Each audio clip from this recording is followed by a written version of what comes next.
Jedna z najdôležitejších vecí, ktoré učíme aj svojich žiakov v súvislosti s intervalmi je vedieť, zistiť, aký akord mám dať na nejakú melódiu, keď ju zahrám ľubovoľnú. Takže hráme si také veci, že zahrajú mi nejaké ľubovoľné 4-5 tóny, ktoré potom snažíme sa rozobrať, že čo to je intervalu a podľa toho vieme, aký tam máme hodiť akord. Dáme si príklad, napríklad buďme v C, vymyslená melódia. Prvý tón môžem chápať, že to bude ako prvý tón akordu.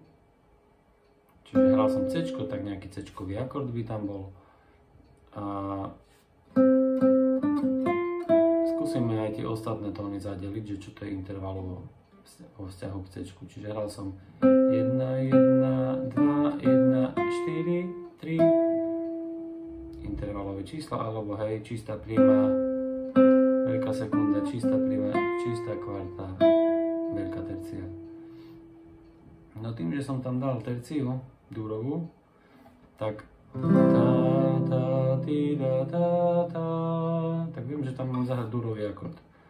Keby som zahral melódiu s molovou terciou, tak tam dám molový akord. Čiže dúrový akord C-dur, zmením veľkú terciu na malú, dám molový akord.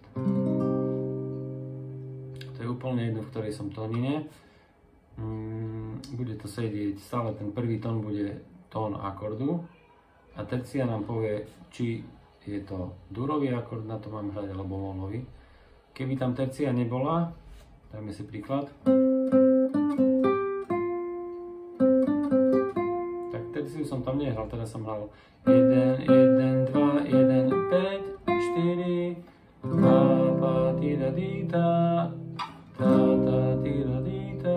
Tak si vyberiem, či tam dám dúrový akord alebo molový. Tým, že tam nie je tercia, tak